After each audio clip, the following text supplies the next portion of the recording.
Hey friends, welcome and or welcome back to my channel. I'm Adanna and today I am super excited to be talking to you about a book that I just finished reading, Ace of Spades by Faridah Abike-Iyimide. And I know at this point, guys, you already know, like, disclaimer, I have probably butchered the author's last name, a character's last name at this point, so just know, charge it to my lack of ability to pronounce things and not necessarily to my heart. But I am super excited to talk about this book because it is a page turner. Oh my God, super excited to talk about this particular book. One, because this is a debut novel for Faridah. I think she really truly knocked it out the park. What I'm gonna be talking about in today's video is a quick synopsis. I'm gonna go through the book cover art. I'm also gonna go through some of the key themes that we are discussing in this book, some of the characters, and then what I decided to rate this. So if you're interested in that, definitely keep watching. So as a quick synopsis of this book, if you've ever heard like the Gossip Girl / Get Out references in relation to this book, they are definitely on point. This follows Devin and Chiamaka, who on the surface could not be more different. They are two of the only Black students at Nivis Academy, and they both attend. Devin is more shy, quiet, reserved. He actually has the ability to go to Nivis because of a scholarship, and he just wants to focus on music. He just kind of is getting through high school with the intention of being able to eventually go on to Juilliard and focusing on music. Whereas we have Chiamaka, who is Nigerian and Italian, and she has pretty much always kind of grown up with wealth or access to wealth. And she has gone through Nivius from freshman year through to senior year as kind of like one of the popular girls. She is, you know, just really well known. She's not necessarily well liked, but she is feared and respected, and that's something that is important to her and that she enjoys. And we actually come to a point where they are now both seniors, and somehow both Devin and Chiamaka have been voted to participate or be the senior prefects. I don't really know what the equivalent of that would be in the States. I imagine maybe something like the student body council, so like your class president, vice president, whatever. But they are basically the head students at Nivius Academy that they attend. This is a complete shock for Devin because, like I said, he's just kind of not so much skated through high school, but he has basically not been one to call attention to himself and doesn't necessarily know how he's been elevated to this position. And then Chiamaka, obviously, she loves it, and this is something that she's been working for her whole entire high school career. At some point, the whole student body ends up receiving these string of text messages from this character called Aces. They're really a lot of stuff that is in these texts that are really embarrassing, and that some of these people that they're about, they don't want this information to get out there. So for instance, like I mentioned, Devin is not really come out yet, and so there is a video that's put out there is seen kissing a guy, and it's information that they don't necessarily want out. So we see how there's information about Devin, there's information about Chiamaka, and some other characters. What we don't know really is who is sending this information and how it's getting out. We also come to find out that only Devin and Chiamaka are the people that are getting their business put out there. And it ends up being that it's a plot for the whole entire Nivius Academy. They have these really strange traditions, racist traditions, in which they only accept Black students every so often. And the goal is to let them attend, and then they want to terrorize their lives so bad that they eventually drop out. And we get to the point where we don't even know who to trust. There's so many different twists and turns, and there's a cat involved. And let me just tell you, I didn't even, up until the end, and I still don't trust the cat. So that's saying something. So in terms of a rating, what do you think I'm gonna rate it? Come on, just let's take a guess. Just pause here and what do you think? Just let me know, put it in the comments down below. If you guessed 5 stars, you are right. This book, when I tell you I finished this in like 4 days, and this is not a small book either. How many pages is this? 415 pages. 415 in this book. And the font is not super, I mean, it's not like super big, but it's also not super small either. 4 days.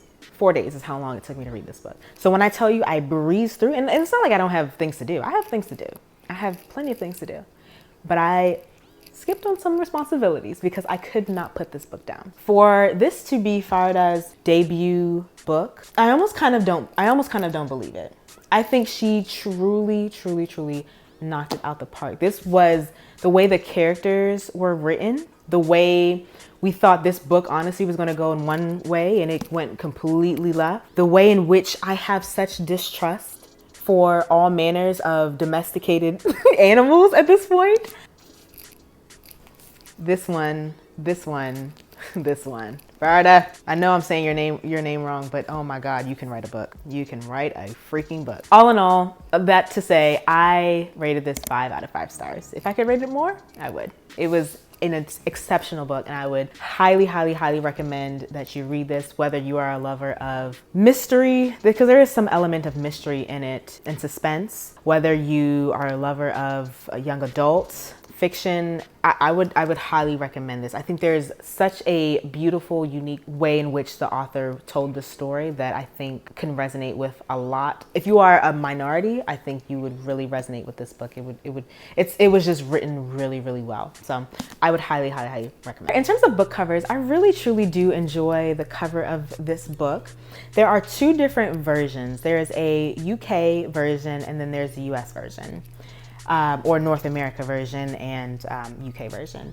I obviously have I was only able to access the US version at the time that I purchased this. I bought this back in April when it first was released. And I like both covers, I really do. But I do wish, again, that I was able to get the UK cover version instead of this one.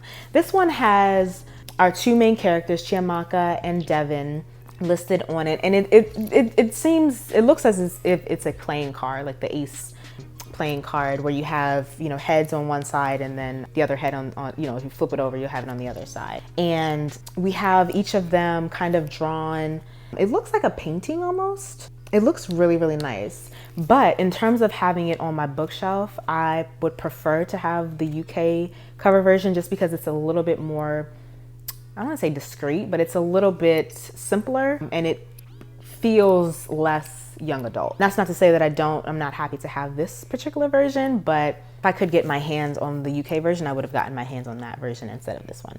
But overall, still love the book cover and think that it's beautiful. And I love the fact that I got it in the hardcover version as well, because this is a book that I'm definitely going to, after some time has passed, pick this up and read this again. So in terms of key themes, there are quite a few.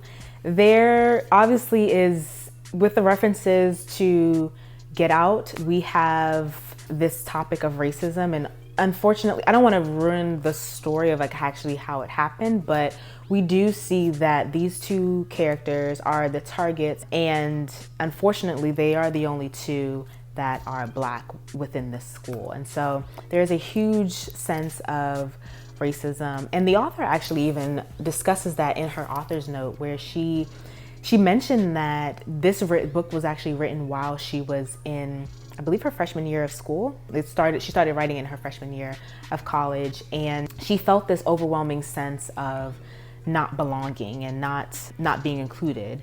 And it is, when we look at Devin's story, we look at, even to an extent, Chiamaka's story within this book, we see a sense of exclusion based on race.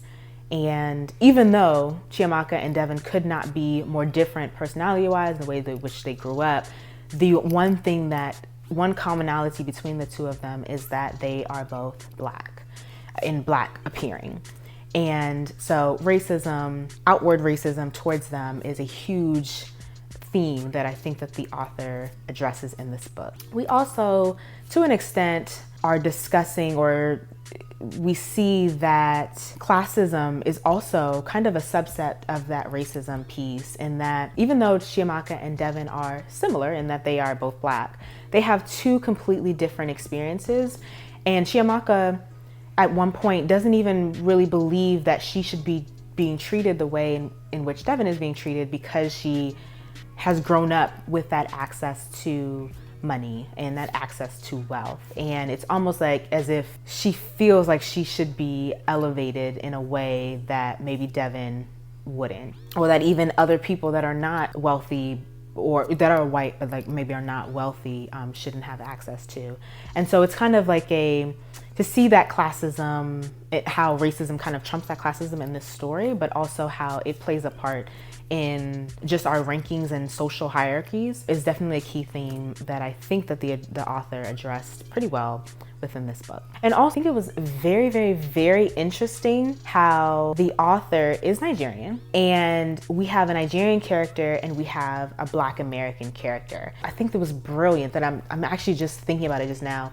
It's brilliant how we have this topic in America, at least, where unfortunately Black Americans and Africans, either immigrants or children of immigrants, have an inability to see themselves in each other, if that makes sense. There's kind of like this conflict or this great divide between those two groups. And it was very, very interesting how the author chose two Black people, one that has that African or African immigrant qualities, and one that is Black American, and to show that both sides of that Black person, even though they are completely vastly different experiences, they unfortunately are sometimes seen in the same way from other groups, either other minorities, whether it's white people, whatever. It's actually a very key theme. We sometimes are fighting with one another, but we are really kind of different sides of the same coin. And I thought that the way the author kind of showed that experience, and that it's sometimes shared, and that racism has no sense of class or care for class or care for, well, you have a white father, or you grew up with money. It doesn't necessarily matter. And so I think that was very interesting how the author was able to kind of share that and make that very real for both sides of those groups, to be able to understand that we're fighting the same battle, essentially. So in terms of a favorite character,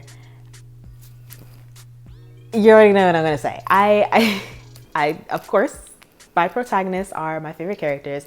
I will say though, even though Chiamaka is Nigerian, I didn't necessarily resonate with her character as much as I did with Devin, which is kind of surprising. So I would say Devin has more of a shared experience with myself, and so for that I definitely resonated with his character. If I had to, I would love to pick a least favorite character, because there were quite a few in this particular book, and hands down it's going to be Chiamaka's best friend. Could not stand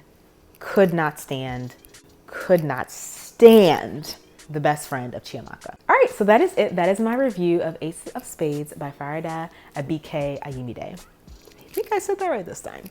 If you enjoyed this video, definitely give me a thumbs up, guys. I need as many thumbs up as we can get. Also, subscribe if you have not subscribed already. We would love to grow this channel, and when I say we, I mean me. So I would love your support in elevating this channel, growing this channel, and continuing the dialogue. Let me know what you think. If you've read this book, because this is kind of a little old, I guess, in booktube timelines. I'm kind of late with this review, but let me know if you've read this book and what you thought. I would love to hear your thoughts on it, and yeah, let's have a little dialogue down in the comments. All right, so I will see you guys later. Bye. I'm already going to put this disclaimer out there. You guys know how terrible I am with pronouncing different names, and even though I am Nigerian, by Faridah Abike-Iyimide. Ace of Spades by Faridah Abike-Iyimide. What the hell is this lady's name?